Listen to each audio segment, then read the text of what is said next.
पाहता विजन महाराष्ट्र न्यूजच्या वृत्तवाहिनीमध्ये तुम्हा सर्वांचं स्वागत। पाहुयात आजच्या ठळक घडामोडी।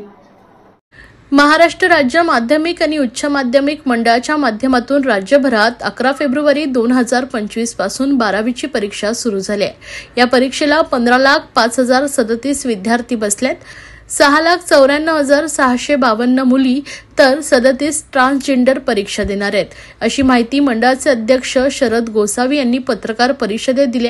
10,550 कनिष्ठ महाविद्यालयांमधून विद्यार्थ्यांची नोंदणी झाली असून 3,373 मुख्य केंद्रावर परीक्षा होणार असल्याचं त्यांनी सांगितलंय।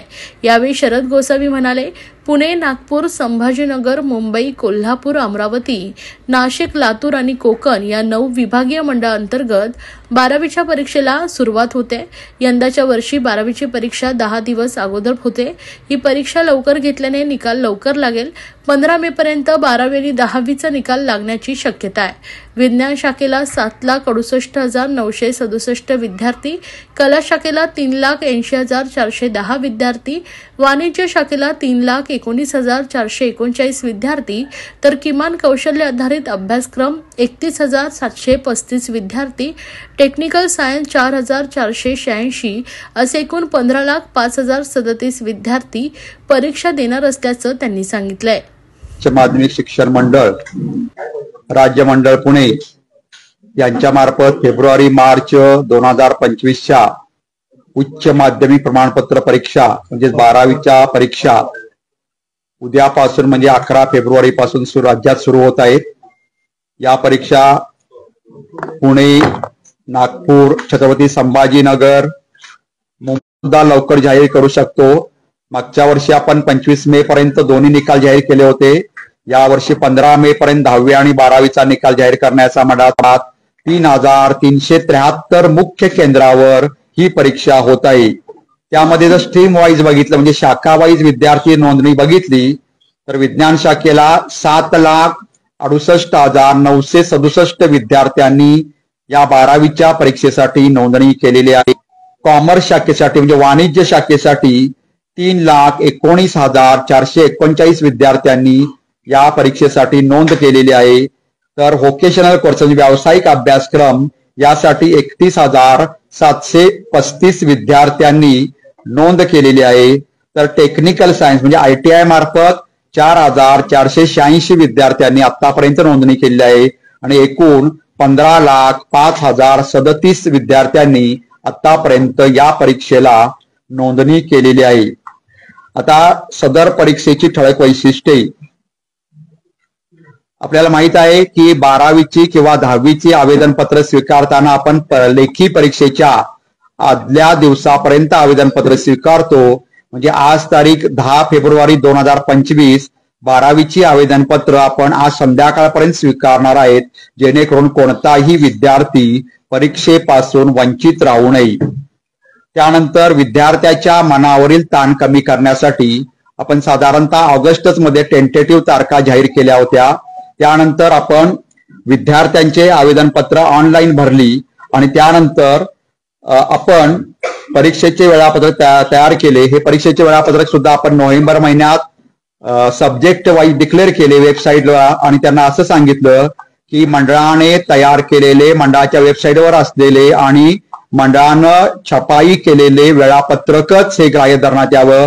अन्य कोणत्याही संस्थेने किंवा अन्य कोणत्याही मार्गाने आलेले वेळापत्रक कृपया विद्यार्थ्यांनी ग्राह्य धरू नये, जेणेकरून विद्यार्थ्याचं नुकसान होईल। त्यामुळं प्रामुख्याने पुन्हा एकदा सांगतो, मंडळानं अधिकृत असलेले मंडळाच्या वेबसाईटवर अधिकृत असलेले आणि मंडळाने छापील वेळापत्रक सर्व शाळा कनिष्ठ महाविद्यालयांनी दिलेलं आहे, तेच वेळापत्रक विद्यार्थ्यांनी ग्राह्य धरावे। अन्य कोणत्याही संस्थेने छपाई केलेले वेळापत्रक विद्यार्थ्यांनी कृपया ग्राह्य धरू नये, जेणेकरून विद्यार्थ्यांचं नुकसान झालं तर मंडळ त्याला जबाबदार राहणार नाही।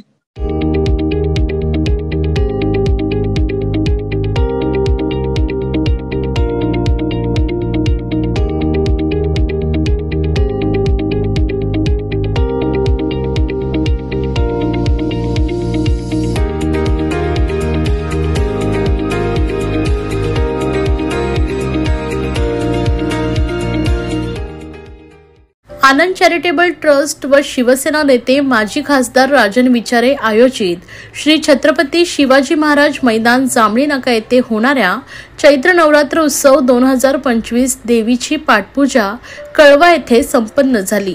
यावेळी शिवसेना नेते माजी खासदार राजन विचारे, माजी नगरसेविका नंदिनी विचारे, माजी नगरसेवक मंदार विचारे, संजय दळवी, उपजिल्हा प्रमुख सुनील पाटील, भारतीय कामगार सेना सचिव सुरेश मोहिते, ठाणे लोकसभा सचिव विश्वास निकम, विभाग समन्वयक बिपिन गेहलोत, उपशहर प्रमुख कळवा मुंब्रा मुकुंद ठाकूर, विभाग प्रमुख प्रदीप पुर्णेकर, राजू मोरे, दत्ता पागावले, विजय हंडोरे, प्रकाश पायरे, उपविभाग प्रमुख दशरथ गुप्ता, शाखा प्रमुख अमोल हिंगे, सुधीर पाटील, संजय जाधव, राजकिरण तळेकर, सचिन पागावले, उपशाखा प्रमुख सूरज सोनकर, उपविभाग अधिकारी वरुण मानकामे, रवींद्र लोंडे, बाबू शेलार, शिवसैनिक संतोष पाटील, महिला शाखा संघटिका अपर्णा भोईर, कल्पिता पाटील तसेच इतर शिवसेना पदाधिकारी मोठ्या संख्येने उपस्थित होते। ठाण्याच्या या चैत्र नवरात्र उत्सवाचं श्री छत्रपती शिवाजी महाराज मैदान येथे यंदाचं हे 18वे वर्ष व यापूर्वी चरे येथे 12 वर्ष असे एकूण 30 वर्ष हा चैत्र नवरात्र उत्सव साजरा करताय। या चैत्र नवरात्र उत्सवाची सुरुवात गुढीपाडव्याने होते। रविवार दिनांक 30 मार्च 2025 ते सोमवार दिनांक 7 एप्रिल 2025 पर्यंत चालणाऱ्या या नवरात्र उत्सवात अनेक मान्यवर देवीच्या दर्शनाला येत असतात। येथे येणाऱ्या भक्तांच्या मनोकामना पूर्ण होतात अशी या देवीची ख्याती आहे। भक्तांच्या हाकेला धावणारी व नवसाला पावणारी ही देवी जगभरात प्रसिद्ध आहे।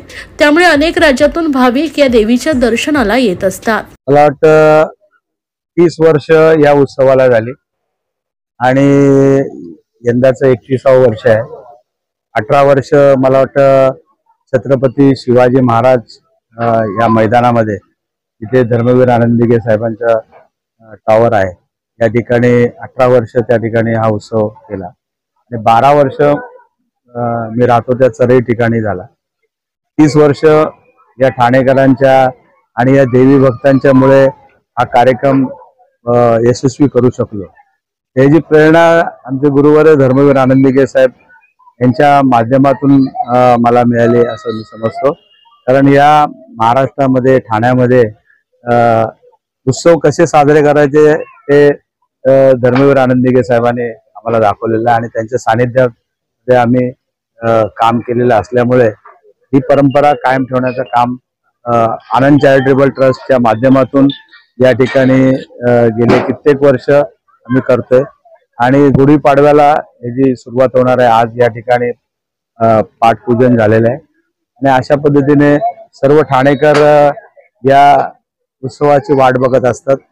सर्व जाती धर्माच्या लोकांना एकत्र करून हा उत्सव या ठिकाणी आम्ही साजरा करतो आणि गुढीपाडवा ते रामनवमी 9 दिवस हा उत्सव या ठिकाणी चालणार आहे आणि मला वाटतं सर्व ठाणेकरांना आव्हान आहे या देवीच्या दर्शनाला आपण या। तर काय या यंदाच्या वर्षी वेगळेपण असणार आणि पाहिलं तर दरवर्षी वेगवेगळे सेलिब्रिटी असतात, यावर्षी कोण कोण असणार? मला वाटतं आमच्याकडचे सेलिब्रिटी हे देवी भक्तच आहेत सेलिब्रिटी आणि आमचे आदरणीय पक्षप्रमुख उद्धव ठाकरे साहेब असतील, रश्मी पक्षाचे अनेक नेते असतील, ठाण्यातले प्रतिष्ठित नागरिक असतील, या ठिकाणी येत असतात आणि देवीचा आशीर्वाद घेत असतात। सर्व नागरिकांना आवाहन करण्यात येत आहे की सध्या डासांमार्फत पसरणाऱ्या डेंग्यू या आजाराचा प्रसार रोखण्यासाठी प्रत्येकाने पुढील प्रमाणे कार्यवाही करावी। डेंग्यू आजार एडिस इजिप्ती हा डास चावल्याने होतो। या डासांची पैदास साचलेल्या किंवा साचवलेल्या स्वच्छ पाण्यामध्ये होते। 8 दिवसांपेक्षा जास्त दिवस पाणी उघडे व साचून राहिल्यास त्यात डास अंडी घालतात। अंड्यांच्या अळ्या तयार होऊन पुढे डास तयार होतात। यासाठी आपल्या घरातील पाणी साठे उदाहरणार्थ बॅरल्स, पिंपे, टाक्या, हौद, रांजणे इत्यादी दर आठवड्याला रिकामे करून घासून पुसून कोरडे करून पुन्हा भरावे। 1 दिवस कोरडा दिवस म्हणून पाळावा। पाणी साठ्यांना घट्ट झाकणे बसवावीत किंवा जुनी साडी, चादर, धोतर यांनी बांधून झाकून ठेवावीत, म्हणजे डास त्यात जाऊन अंडी घालणार नाहीत। घराच्या गच्चीवर आजूबाजूला अंगणात कोठेही पाणी साचू देऊ नये। भंगार सामान उघड्यावर टाकू नये, उदाहरणार्थ टायर्स, प्लास्टिक सामान, कुंड्या, टाकाऊ वस्तू इत्यादी. अशा सामानात पावसाचे पाणी साठून त्यात डेंग्यूच्या डासांची पैदास होते. घरातील कूलर्स, फ्रीजच्या पाठीमागील ट्रे हे देखील वेळोवेळी कोरडे करावेत. लक्षात ठेवा, नुसत्या फवारणीने डास घनता कमी होत नाही, तर त्यासाठी डास पैदास ठिकाणे नष्ट करणे ही आपल्या सर्वांची जबाबदारी आहे. कोणताही ताप अंगावर न काढता जवळच्या शासकीय रुग्णालयात मोफत औषधोपचार घ्या. अशा प्रकारे नागरिकांनी सहकार्य केल्यास डेंग्यूचा प्रसार रोखणे सहज शक्य आहे.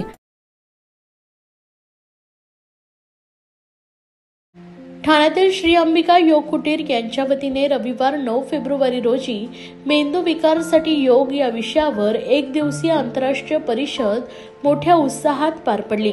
श्री अंबिका योग कुटीर ठाणे संस्थापक निकम गुरुजी हे या संस्थेद्वारे आरोग्य क्षेत्रात कार्यरत आहेत. 2024-25 हे संपूर्ण वर्ष श्री अंबिका योग कुटीर हिरक महोत्सवी वर्ष म्हणून साजरे करत आहे. या वर्षात योगद्वारे व्याधी निवारण या संकल्पनेतून अनेक उपक्रम राबवण्यात येत आहेत. याचाच एक भाग म्हणून मेंदू विकारासाठी योग या विषयावर एक दिवसीय आंतरराष्ट्रीय परिषद आयोजित करण्यात आली होती. यावेळी वृद्धांपासून तरुणांपर्यंत या परिषदेला उपस्थिती लावली होती. या प्रसंगी जोशी बेडेकर महाविद्यालयाचे उपप्राचार्य डॉक्टर महेश पाटील यांचा सत्कार करण्यात आला. दरम्यान या परिषदेचे प्रमुख अतिथी म्हणून neurosurgeon doctor Mahesh Karandikar, doctor anesthesia doctor अलकाम डिके, योग प्रमाणन मंडळाचे मुख्य सल्लागार NK कंसारा हे उपस्थित होते. कार्डियाक भूलतज्ञ डॉक्टर अलका मांडके, NK कंसारा हे या परिषदेसाठी अतिथी आहेत. ऑस्ट्रेलियातील श्री अंबिका कुटीर योग शाखेचे संचालक सुरेश खटाव, हिरल मेहता, डॉक्टर शुभांगी पारकर, डॉक्टर मानसी मूर्ती, डॉक्टर कौस्तुभ अबनावे, डॉक्टर विद्या अमृते, डॉक्टर ज्योती अशा नामवंत डॉक्टर्स आणि तज्ज्ञांनी विविध विषयांवर मार्गदर्शन केलंय. या परिषदेला उपाध्यक्ष अनंत कुलकर्णी, सहसचिव सुनील कुलकर्णी, प्राध्यापक निलिमा शास्त्री, प्राध्यापक महेश पाटील, विश्वस्त प्रकाश पवार आदी मान्यवर उपस्थित होते. मी डॉक्टर शुभांगी पारकर, मी सायकॅट्रिस्ट आहे आणि वेदांत इन्स्टिट्यूट मेडिकल सायन्समध्ये डीन आहे. आजची एक सुंदर विषयावरती कॉन्फरन्स झाली, ती म्हणजे न्यूरोसायन्स या विषयावर. न्यूरोसायन्स या विषयामध्ये असे अनेक आजार आहेत, जसे की ऑटिझम आहे, स्ट्रोक आहे, पार्किन्सन आहे, अल्झायमर आहे, डिप्रेशन आहे, मुलांचे ADHD सारखे आजार आहेत. आणि हे सगळे आजार आज जरी वैद्यकीय शास्त्र आहे, मॉडर्न मेडिसिन आहे, तरीही ते तितक्या सक्षम पद्धतीने कंट्रोल होतात असं नाही. कारण हे सर्व आजार जे आहेत ते दीर्घकालीन आहेत, दीर्घ मुदतीचे आहेत आणि त्याच्यामुळे होणारी हानीही भरपूर आहे.